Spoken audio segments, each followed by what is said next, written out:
Hi friends, welcome to my channel. நான் உங்கள் designer செல்வி. இன்றைக்கி நம்ம இந்த வீடியோவில் என்ன பார்க்க போகிறோம் பார்த்தீங்கன்னா, நிறைய பேருக்கு தெரிஞ்சிருக்குமா என்னன்னு தெரில. பட் நான் இந்த விஷயத்தை சொல்ல போகிறப்ப உங்களுக்கு பிகினர்ஸ் டைலராக இருந்தீங்கன்னா உங்களுக்கு ரொம்பவே யூஸ்ஃபுல்லாக இருக்கும். எப்படி வந்து ப்ளவுஸில் லேஸ் வந்து அட்டாச் பண்ணும்போது சுருக்கம் இல்லாமல் தைக்கிறது அப்படின்றது தான் இந்த வீடியோவில் காமிச்சிருக்கேன். வாங்க வீடியோக்குள்ளே போகலாம். இப்போ நான் வந்துட்டு ஸ்ட்ரைட்டாக இருக்கிற ஒரு லேஸ் வந்து நான் வந்து வாங்கிட்டு வந்தேன். என்கிட்ட சம்டைம்ஸில் வந்து கலர் வந்து பார்த்திங்கன்னா ப்ளவுஸ்க்கு மேட்சாக வந்து நம்ம கிராஸ் வளைச்சி வைக்கிற மாதிரிலாம் வந்து நிறைய இடத்துல வந்து லேஸ் கிடைக்கிறது இல்லை. பட் நேர் பீஸ் மாதிரி இருக்கிறதுல தான் வரும். ஸோ அப்போ நம்ம ஒன்று என்ன பண்ணணும்னா, ரவுண்ட் நெக்லாம் வைக்கும் போது என்ன ஆகும் அப்படின்னு பார்த்தீங்கன்னா, உங்களுக்கு வந்து ரவுண்ட் ஷேப் வந்து வளைஞ்சி வராமல் இருக்கும். அந்த இடம்லாம் பார்த்தீங்கன்னா ரவுண்ட் ஷேப் வளையாமல் ஒரு மாதிரி ப்ளவுஸ் நம்ம ஸ்டிச் பண்ணாலுமே அந்த ப்ளவுஸ் வந்து தூக்கிக்கிட்டு இருக்க மாதிரி இருக்கும். இந்த அனுபவம் இருந்தால் எனக்கு கமெண்ட் பண்ணுங்கள்.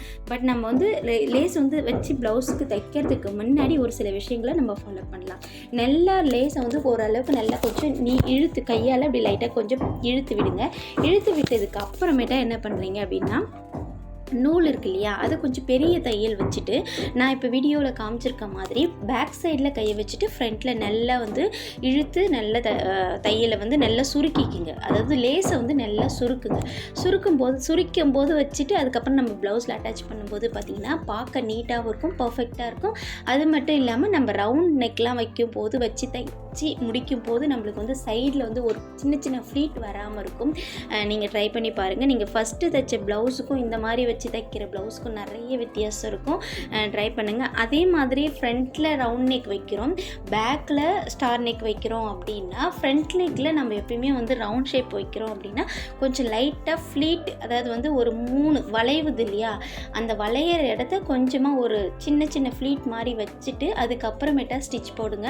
உங்களுக்கு அதாவது முன்னாடி இருக்கிற அந்த லேஸும் வந்து ஷேப் அழகாக வரும். அந்த ரவுண்ட் நெக்கும், அதாவது வந்து ஃப்ரண்ட்டில் ரவுண்ட் அழகாக இருக்குது இல்லையா, அந்த ரவுண்ட் ஷேப்பும் அழகாக இருக்கும். நிறைய பேர் வந்துட்டு லேஸ் வச்சுட்டு போடும்போது தைக்கும்போது இருக்கிற அந்த ப்ளவுஸோட அளவை விட லேஸ் வச்சுட்டு தைச்சி போட்டு பாருங்கள். உங்களுக்கு வந்து என்ன ஆகும்னு பார்த்தீங்கன்னா, இந்த மாதிரி மெத்தட் ஃபாலோ பண்ணாமல் தைக்கிறவங்களுக்கு சொல்கிறேன். அப்படி தைக்கும்போது என்ன ஆகும்னு பார்த்தீங்கன்னா இழுத்துக்கும். அதாவது வந்து அந்த ஷேப்பே இல்லாமல் ஒரு மாதிரி வளைவே வந்து தூக்க ஆரம்பிச்சிடும். அந்த லேஸ் என்ன பண்ணணும்னு பார்த்தீங்கன்னா, அதோட டைட் ஷேப்புக்கு நம்மளோட ஃப்ரண்ட் நெக்கோட ஷேப்பை கொண்டு வந்துடும். ஸோ அதை மாதிரிலாம் இல்லாமல் நீங்கள் இந்த மாதிரி ட்ரை பண்ணி பாருங்கள். கண்டிப்பாக வந்து உங்களுக்கு பர்ஃபெக்டான ஃபினிஷிங் கிடைக்கும்.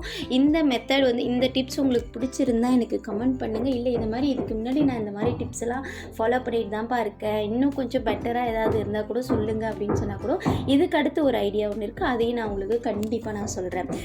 ஸோ இந்த ஃபுல்லாக வந்து முடிச்சதுக்கப்புறமேட்டா ப்ளவுஸ் தைச்சதுக்கப்புறமா நம்ம கார்னரில் பா நெக், வி நெக் அது மாதிரி தைக்கிறோன்னா நம்ம ஒரு ஃப்ளீட் ஒன்று வைப்போம். அந்த ஃப்ளீட்டில் ஒரு தையல் போட்டுக்குங்க. அப்போ தான் வந்து படிமானமாக இருக்கும். ஸோ நான் ஃபுல்லாக முடிச்சதுக்கப்புறமேட்டா இப்போ பாருங்கள், நான் வந்து இதே ப்ளவுஸில் நான் ஸ்டிச் பண்ணியே காமிக்கிறேன். எனக்கு எந்த ஒரு சுருக்கமும் இல்லாமல் நான் எப்படி வந்து லேஸ் வந்து அட்டாச் பண்ணணும் அதே மாதிரியே வளைஞ்சி வருது பாருங்கள். ஸோ நம்ம இது மாதிரி வளைஞ்சி வரும்போது இருக்கிற அந்த அழகாக இருக்கும். அந்த ப்ளவுஸ் வந்து நீங்கள் ஸ்டிச் பண்ணிவிட்டு பார்த்தீங்கன்னா ரொம்பவே அழகாக இருக்கும். பட் இதில் வந்து ஒரு சிஸ்டர் வந்து என்கிட்ட கேட்டிருந்தாங்க, சப்ஸ்கிரைபர் தான், இது கூட வந்துட்டு டபுள் ஸ்டோன் வச்சு தைச்சா எனக்கு வந்து கட் பண்ணி தான் அது மாதிரி வருது அப்படின்னு சொன்னால், கண்டிப்பாக பா நெக், வி நெக் அந்த மாதிரி தைக்கிறதுக்கெலாம் நீங்கள் வந்து ஸ்டோனை கட் பண்ணி தான் தைச்சே ஆகணும். அப்படியே தைக்கவே முடியாது. ஸோ இன்கேஸ் வந்துட்டு நீங்கள் இல்லை எனக்கு ரவுண்ட் நெக்கில் வர மாதிரியே வந்து எனக்கு வேணும் அப்படின்னு சொன்னீங்கன்னா, நீங்கள் ஃபஸ்ட்டே என்ன பண்ணுங்கள் அப்படின்னு பார்த்தீங்கன்னா, பா நெக் வந்து யூ ஷேப் மாதிரி, யூனா பாவும் இல்லாமல் ரவுண்டும் இல்லாமல் நம்ம ஒரு 1/4 இன்ச் ஆஃப் இதுக்கு வந்துட்டு நீங்கள் வந்து அப்படியே ட்ரை பண்ணி அப்படியே தைச்சிட்டே வந்தீங்கன்னா உங்களுக்கு வந்து அந்த பா நெக் ஷேப்பில் வந்து வந்துடும். ட்ரை பண்ணி பாருங்கள். நான் உங்களுக்கு இன்கேஸ் வந்து உங்களுக்கு ஸ்டிச் பண்ண முடியல அப்படின்னா நான் உங்களுக்கு வேறு ஏதாவது ஒரு ப்ளவுஸில் வச்சு நான் உங்களுக்கு கண்டிப்பாக ஸ்டிச் பண்ணி காமிக்கிறேன். இதே மெத்தட் தான் வந்து நம்ம வந்து என்ன பண்ணணும் அப்படின்னு பார்த்தீங்கன்னா, கையிலையும் இந்த மாதிரி வந்து ஸ்டிச் பண்ணிக்கிங்க. ஸ்டிச் பண்ணதுக்கப்புறமேட்டா நீங்கள் பக்கத்துலேயே ஒரு தையலும் போட்டுக்குங்க. இப்போ ஃபுல்லாகவே நான் வந்துட்டு இந்த 2 கையிலையும் வந்து நான் அட்டாச் பண்ணிட்டேன். அட்டாச் பண்ணதுக்கப்புறமா இதில் இன்னொரு விஷயமும் நான் உங்களுக்கு சொல்ல போகிறேன். இதில் வந்து மார்க் பண்ணுறது எப்படி அப்படின்றதும் நான் சொல்ல போகிறேன். இப்போ பாருங்கள், ப்ளவுஸ் நான் ஃபினிஷிங் கொடுத்த உடனே பார்த்தீங்கன்னா நெக் வந்து ரொம்பவே பார்க்கவே அழகாக இருக்குது. ஸோ இந்த ப்ளவுஸ்லேயே நான் வந்துட்டு இப்போ என்ன பண்ணுறேன் அப்படின்னு பார்த்தீங்கன்னா, ப்ளவுஸ் வந்து மார்க்கிங், அதாவது வந்து எப்படி வந்து ப்ளவுஸ் வந்துட்டு கரெக்டான அளவு மார்க் பண்ணுறது அப்படின்னு சொல்லிட்டு ஒரு சப்ஸ்கிரைபர் பேர் கேட்டாங்க, என்னதான் நான் வந்து மார்க் பண்ணி கொடுத்தாலும் அவங்களுக்கு வந்து அவங்களுக்கு வந்து என்ன ஒரு பிரச்சனை வருதுன்னா, ஒன்று லூஸாக வந்துடுது அப்படின்னு சொல்லிட்டு என்கிட்ட சொல்லியிருந்தாங்க.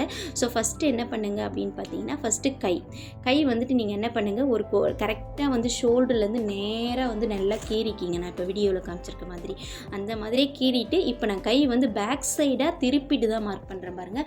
ஃப்ரண்ட் சைடு வந்துட்டு நம்ம மார்க் பண்ணும்போது அதாவது பேக் சைடுனா ப்ளவுஸோட பேக் சைடு உள்பக்கத்தை திருப்பி தான் அந்த தையலுக்கு நேராகவே அப்படியே வந்து மார்க் பண்ணுங்கள்.